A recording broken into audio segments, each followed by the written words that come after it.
Mas POV. What do you want to ride? Tanong ni Noah sa akin na makarating na kami sa amusement park. Tumingin ako sa paligid namin. Hindi ko maiwasan na mapangiti dahil first time kong makapunta sa amusement park. Gusto ko sumakay sa Ferris wheel. Akala ko sasabihin mo na gusto mo sa akin sumakay instead. Masama akong tumingin sa kanya. Pwede bang tigilan mo yung pagiging pervert mo kahit na sandali lang? Nagkibit-balikat naman siya. I can't help it, especially when I'm with you. Umirap lang ako sa kanaglakad papunta sa may Ferris wheel. Napaka-pervert talaga ng isang yun. Sabi ko na nga ba't hindi talaga niya kayang hindi maging manyak kahit isang araw lang? Ma'am, please go inside. Sabi sa akin ng isa sa mga staff ng amusement park. Okay, sagot ko naman saka pumasok sa loob. Isasara niya na sana ang pinto pero bigla na lang sumulpot si Noah. Don't close it yet, I'll go inside. Halata namang nagulat ang babae sa kanya. Nakatitig lamang siya kay Noah habang nagsasalita. Okay sir, akala ko ayaw mong sakyan to. Tanong ko kay Noah. Wala ko sinabing ganyan, tugon niya naman. Mas masaya sana kung hindi na lang siya sumakay dito. I'll close the door now. Ma'am and sir, please enjoy the ride. Maligayang sabi ng babae bago niya tuluyang sinara ang pinto. Excited na ako, bulong ko. Kaagad ako napahawa kay Noah nang bigla na lamang gumalaw ang Ferris wheel. Sorry, it's alright. Sige lang at hawakan mo ko hanggat gusto mo. Mangarap ka. Dahan-dahang gumalaw ang Ferris wheel at kami naman ay umaangat. Hindi ko maiwasang mapahanga habang tinitignan ang napakagandang view. Tuwid ako nakaupo habang pinagmamasdan ang iba pang car na kasunod namin.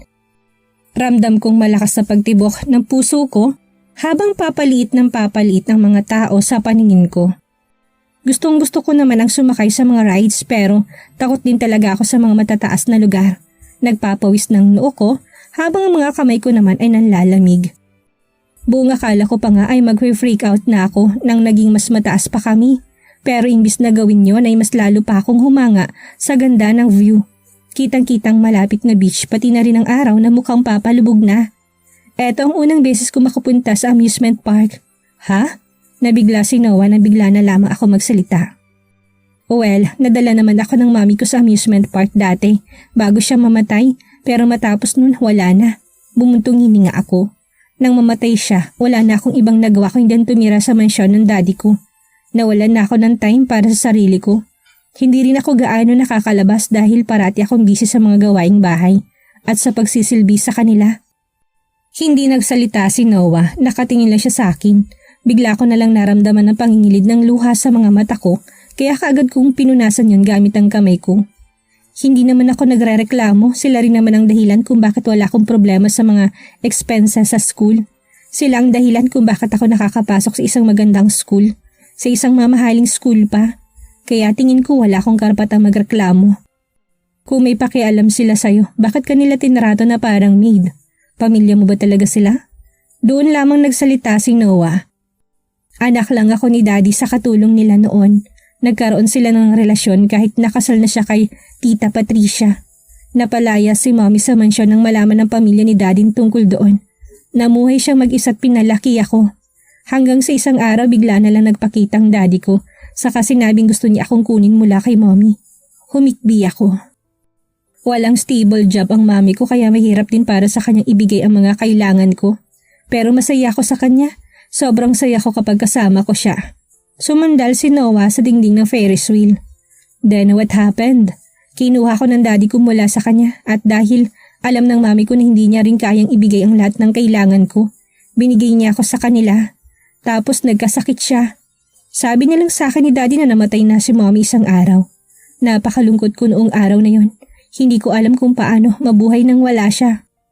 Kaya yun ang dahilan kung bakit naging madali para sa matandang yun na ibigay ka sa akin.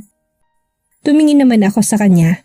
Walang choice ang daddy ko. Ginawa niya lang yun dahil pinagbantaan mo siyang papatayin mong pamilya niya. Wala akong hiningi sa mga anak niya. Siyang nag-offer. Napayuko na lamang ako. Sandali pa kami nanahimik bago siya muling nagsalita.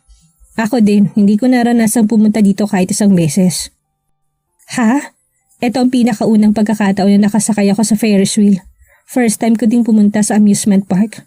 Napatitig ako sa kanya. Sa hindi ko malamang dahilan ay tila ba may naaninag akong lungkot sa mga mata niya. Walang pakialam sa akin ng mga magulang ko. Si kuya lang ang inaalala nila. May kuya ka? Hindi ko alam yun. It's not important anymore, sabi pa niya. I don't even want to remember them. Anyway, nagiba na lang ako ng tingin. Okay, mukhang ayaw niya ako magtanong tungkol sa personal niyang buhay. Nakatitig lamang ako kay Noah habang nasa loob kami ng Ferris wheel. Sinabi niya sa akin na itong unang beses na nakapunta siya sa amusement park. Nang marinig ko yun mula sa kanya ay napaisip tuloy ako kung pareho ba kami ng past. Sinabi niya rin na may kuya siya. Sino naman kaya yun saka anong ugaling meron siya? Pareho kaya silang dalawa? Pervert din ba siya gaya ni Noah? Mafia boss din ba siya? Naku-curious tuloy ako. Napapaisip ako kung anong klase kayang pamilya siya nang galing at naging ganito siya. Ngayon nakatingin ako sa kanya, ni wala man ako makitang kasiyahan sa mga mata niya. Hindi ko pa nga siya nakikitang ngumiti. Ano kayang itsura niya kapag nakangiti? Yung totoong ngiti? Fantasizing me inside your head? Bigla niya na lamang sabi sa akin. Ano? Nababaliw ka na ba? Pilyo siyang ngumiti. Sa tingin ko sapat na to para sa araw na to.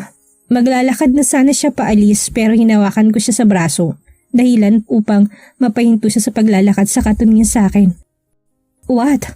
Hindi pa tayo nakakapunta sa mga booth? Ha? Gusto kong maglaro. Sabi ko sabay turo sa isang game booth kung saan gumagamit ang mga tao ng water gun para barilin ang mga lata. Kapag nagawa nila yon ay makakakuha sila ng isang malaking teddy bear. Gusto kong makuha yung teddy bear. Nagkibit balikat lamang siya. Ibibili na lang kita ng isa. Bibili tayo ng isang bagay na mas malaki kaysa doon. Hindi, gusto ko yung teddy bear lang na yun. Pagpupumilit ko saka ko siya hinila, papalapit sa game booth. Maglaro tayo. Kumunot ang noo niya. N? Mali ba? Yun ang first letter ng pangalan mo, hindi ba? Halos pabulong kong sabi. Isang tipid ng ngiti ang gumuhit sa mga labi niya na kaagad din namang nawala. Alright, just call me N. Okay, tugon ko. Doon ko lamang na-realize na hawak ko palang kamay niya. Although parang hindi niya naman yun napapansin. Dahil busy siya sa panonood sa mga naglalaro. Ramdam kong pag-init na magkabilang pisngi ko. Get out of my way. Pagpapaalis niya sa mga tao naglalaro sa booth, kaagad na lalaki ang mga mata ko, pati na rin ang mga tao sa may booth ay bakas ng takot sa mukha nila. Tinapi ko si Noah sa balikat niya saka siya binulungan. Hindi ganyan mag-approach. Kailangan nating maghintay na matapos sa mga nauna sa atin. But they already left anyway. Pati mali siya niya sabi saka pumesto sa harap ng booth kung nasaan ang mga water gun. Napabuntong hininga na lamang ako. Wala talaga sa bokabularyo ng lalaking tong salitang pasensya. Kumuha ako ng isa sa mga water gun at magsisimula na sanang bumaril nang bigla ko na lamang mapansin na nagsisimula na palang bumaril si Noah. Nang mapatingin ako sa kanya laking gulat ko nang malaman kong natamaan niya na pala ang lahat ng mga lata. Pati ng mga babaeng nagbabantay sa booth ay halatang nagulat sa bilis niya. Now, give me that teddy bear. Cold niyang sabi sa babae. Opo, takot na sabi ng babae sa kinuha ang isa sa mga teddy bear at binigay sa akin. Tumingin ako kay Noah. Paano mo nagawa yun? I was able to shoot one of my enemies at a distance of 3,550 meters before. So this distance is just... Kagad ko tinakpan ang bibig niya gamit ang kamay ko. Tapos ay tumingin ako muli sa babae nagbabantay ng booth na yon. Salamat po sa teddy bear. Matapos nun ay hinila ko na si Noah mula sa booth na yon habang nakatakip pa rin ang kamay ko sa bibig niya. Nagulat na lang ako nang bigla ko naramdaman ang pagdila niya sa palad ko. Anong? Ha? Pagkukunwari pa niya. Bakit mo dinilaan yung palad ko? Ang baboy mo, inis kong sabi habang pilit na pinupunasan ng palad kong dinilaan niya. Because you were covering my mouth. Sinamaan ko siya ng tingin. Dahil kung ano-anong pinagsasabi mo sa harap ng babae, paano na lang kapag nalaman yung isa kang mafia boss? So, you're worried about me?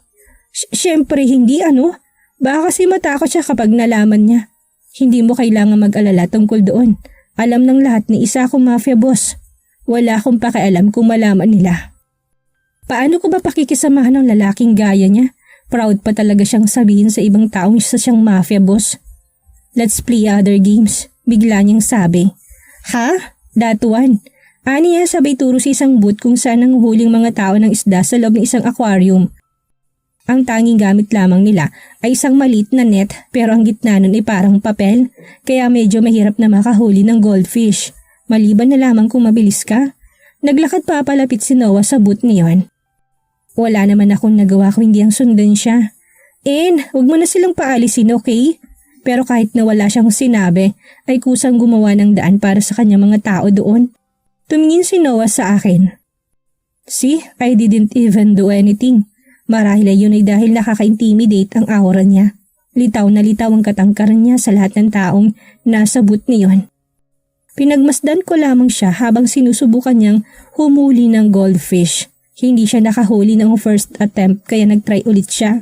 10 beses siyang sumubok pero wala siyang nahuling goldfish kahit na isa. Mahirap ang larong to, ano? Bulong ko sa kanya. Kiana, ha? Hold my jacket, sabi niya, saka hinubad ang suot niyang leather jacket saka yun inaabot sa akin. Nagtataka lamang akong tumingin sa kanya. Anong balak mong give me those nets? Galit niyang sigaw sa babaeng nagbigay ng nets. Halos matawan na ako sa kanya, mukhang wala siyang balak sumuko. Noah, plano mo ba talagang manatili dito hanggang sa makahuli ka ng goldfish? Tanong ko kay Noah na hanggang ngayon ay hindi pa rin nakakahuli ng goldfish. 1 oras na siyang naglalaro. Halos lahat na ng naglalaro sumuko at umalis pero si Noah hindi pa rin. Basa na nga rin siya ng tubig mula sa aquarium. Look Noah, hindi ka naman magiging mahina o duwag kapag hindi ka nakahuli ng goldfish. Mafia boss ka pa rin naman. Pangungumbinsi ko sa kanya pero hindi niya ako pinansin. Nakatuon lang atensyon niya sa goldfish na target niya. Hindi ako makapaniwalang nagkakaganito siya dahil lang sa goldfish. Mauhuli kita, you little goldfish. Sigaw pa niya. Isip bata, bulong ko. Nahuli ko na lamang sarili ko nakatitig sa kanya habang nagpo-focus sa paghuli ng goldfish. Nakakunot ang noo niya at wala siyang pakialam kahit ng kulot niyang buhok ay halos takpan ng mga mata niya. Ganito palang itsura niya kapag seryoso sa isang bagay. Bigla ko naramdaman ng malakas sa pagtibok ng puso ko habang nakatitig sa kanya. Ang layo niya sa Noah na kilala ko. Parati na lamang kasi siyang mukhang demonyo na walang ibang ginagawa kundi pumatay ng mga tao at makipaglandian sa kada babaeng makikita niya. Never kong na-imagine na meron pala siyang expression na ganito. I made it! I made it! Bumalik lamang ako sa ulirat nang bigla na lamang siyang sumigaw na akala mo'y nanalo sa loto. Pinakita niya sa akin na nahuli niyang goldfish at ngumiti na lamang ako. Habang pumapalakpak para sa kanya, magaling, nagawa mo makahuli ng isdang goldfish sa loob ng 1 oras at kalahati. Sabi ko sa iyo kaya na, hindi ako yung taong madaling sumuko. Gagawin ko lahat makuha lang ang gusto ko, sabi niya habang diretsong nakatingin sa mga mata ko. Naiintindihan ko, nag-iwas ako ng tingin mula sa kanya. Maya-may bigla ko na lamang nakitang isang matandang nagtitinda ng mga accessory sa isang stall sa tabi ng isang fountain. Magpunta tayo doon. Hey, my fish, Kiana, reklamo niya. Magkano po yung headband na to? Tanong ko sa matandang tuluyan na kaming makalapit sa kanya. Nagangat siya ng tingin at otomatikong ngumiti nang makita kaming dalawa ni Noah. 50 lang anak. Talaga po? Pwede po ba ako mamili? Oo naman iha. Nagsimula akong tumingin sa mga paninda niyang headband at mga accessory gaya ng kwintas at hikaw. Bigla ko na lamang nakitang isang cat ears na headband. Kinuha ko yon saka sinuot bago ako tumingin kay Noah. Bagay ba? Para kang magandang babaeng pusa na handang kumagat at kumamot sa akin anumang oras. Nagiinit ako sa iniisip ko pa lang. Umirap lamang ako sa kanya saka ibinalik ang headband sa stall. Tingin ko po ito na lang ang kukunin ko. Sabi ko sabay kuha sa headband na may rabbit ears naman. Matapos nun muli akong humarap kay Noah. Pwede ka bang yumuko ng konti? Napakatangkad mo eh. Ha? Why? What are you going to do? Basta, medyo yumuko ka na lang. Sandali muna siyang tumitig sa akin bago sinunod ang sinabi ko. Hindi niya inalis ang tingin sa akin hanggang sa may suot ko na sa kanyang headband. Napangiti ako na makita ko kung gaano siya ka-cute. Ang cute, bagay sa'yo. Napaka-cute talaga. Tuwang-tuwa kong sabi. Sinusubukan mo bang magmukha akong tanga? Inis niyang tanong sa akin. Ha? Hindi ka naman mukhang tanga. Ang cute mo nga eh. Nagangat siya ng kilay. Alright then, you should do the same. Anong? Kumuha rin siya ng headband na may koala ears saka yung sinuot sa akin. You're insanely adorable. Naramdaman kong pamumula ng buong mukha ko dahil sa sinabi niya. Ano bang sinasabi mo? Ang cute niyong dalawa. Tingin ko kayong dalawang magkakatuluyan sa huli. Biglang sabi ng matandang babae habang nakangiti sa aming dalawa ni Noah. She's my wife, old woman. Bigla namang sabi sa kanya ni Noah, tumangu-tangwang matanda. Talaga? Pero tingin ko parang wala kayong nararamdaman para sa isa't isa. Nalilito pa kayong dalawa, maraming beses pa kayong malilito. Pero sa huli, kayo pa rin na magkakatuluyan. Eto pong bayad, salamat po. Sabi ko na lang sa kanya bago ko tuluyang sundan si Noah nagsimula na maglakad. Uuwi na ba tayo? Tanong ko sa kanya. Yes. Hindi ko alam pero bigla na lang ako nakaramdam ng lungkot. Papasok na sana kami sa kotse niya na bigla na lamang akong may naalala. Teka lang Noah. Ha? Kinuha kong phone ko mula sa bag. Wala pa tayong remembrance. What? Hinila ko siya papalapit sa may fountain. Magpicture tayo. Kumuha kami ng mga litrato habang may mga taong dumaraan sa paligid namin. Lahat sila'y nakatingin kay Noah at dinig kong bulungan nila tungkol sa kanya. Mukhang pati mga lalaki cute ang tingin sa'yo. Bulong ko sa kanya. I'm not a puppy to be cute, tugon niya. Noah, hinarap niya ako. What? Salamat dahil dinala mo ako dito. I really had so much fun. Isang ngiti gumuhit sa mga labi niya, pero hindi yun umabot sa mga mata niya. I'm glad you had fun. Bigla na lamang naming narinig ang tunog ng mga paputok mula sa kalangitan. Pareho kami napatingal at nakitang iba't ibang kulay na nagkalat sa kalangitan. Nakaalis na ba si Noah? Tanong ko kay Vexon na makarating ako sa dining room para mag-almusal. Wala kaming klase ngayong araw kaya naman mananatili lang ako sa mansyon ni Noah. Maaga po siyang umalis, Miss Kiana. Ang bili niyo sa akin, samahan kayo sa mall. Umupo ako sa isa sa mga upuan sa katumingin sa kanya. Marami na akong damit sa closet kaya hindi ko na kailangan pang magpunta sa mall. Alam ko na, tatawagan ko na lang si Crisame at papupuntahin dito. Tumangu-tango naman si Vexon. Naintindihan ko, Miss Kiana. By the way, pwede ka na muna mag-day off. Wala rin naman po akong ibang gagawin. Kaya mananatili na lang po ako dito kasama niyo. Mabilis naman tugon. Ganun ba? Okay. Oo nga pala, nag-almusal ka na ba? Sumabi ka na sa akin mag-almusal. Baka sa mukha niyang pagkagulat dahil sa sinabi ko. Ha? Sabay na tayong mag-almusal. Masyadong maraming pagkain na kahain dito. Hindi ko kayang ubusin. Pero, sige na Vexon, sabi ko sa kapilit siyang pinaupo sa tabi ko. At pwede mo akong tawagin Kiana. Sigurado naman ako magkasing edad lang tayong dalawa kaya hindi mo na kailangan maging formal sa akin. Sinabi sa akin ni boss na taratuhin kita kung paano ko siya taratuhin kaya inabot kong kamay niya. Okay lang, gusto ko maging magkaibigan tayong dalawa. Vexon, pwede mo ba akong maging kaibigan? Miss Kiana, ibig sabihin ba niya na ayaw mo? Nakapout ko pantanong sa kanya. Hindi po, Miss Kiana. Gusto kitang maging kaibigan pero tingin ko hindi dapat kayo nakikipagkaibigan sa mga kagaya ko. At bakit naman hindi? Nag-iwas siya ng tingin. Dahil hindi niya ako kagaya, Miss Kiana, isa lang naman ako sa mga tauhan ni Boss Noah. Wala naman akong pakialam dun, Vex. Gusto kita maging kaibigan at gusto ko ring mas makilala ka pa. Total, wala rin naman ako nakakausap dito. Kaya kapag naging magkaibigan na tayo, hindi na ako gaano mabuburyong. Pwede mo akong kausapin kahit na kailan mo gusto, Miss Kiana. Gumiti naman ako sa kanya. Salamat, ibig sabihin ba nito magkaibigan na tayong dalawa? Nagdalawang isip pa siya noong una, pero maya may nahihiya rin siyang tumango sa akin. Kung yun ang gusto mo, Miss Kiana. Isang malapad ng ngiting gumuhit sa mga labi ko. Nagulat pa siya na bigla ko na lamang siyang iyakapin ng mahigpit. Natutuwa ako maging kaibigan ka, Vexon. Napakasarap po nito, Miss Kiana. Komento ni Vexon matapos niyang tikman ang apple pie na ginawa ko.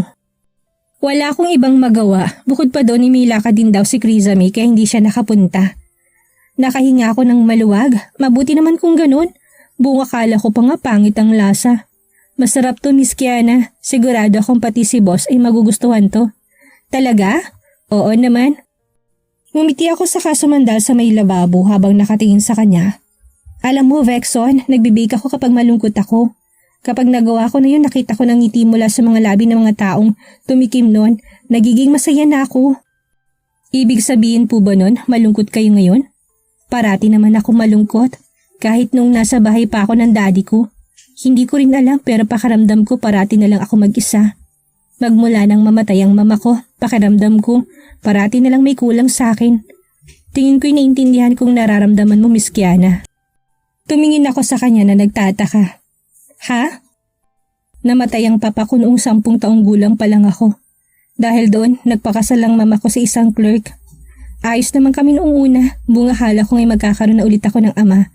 Pero yun pala, matagal na akong pinagmamasdan ng stepfather ko.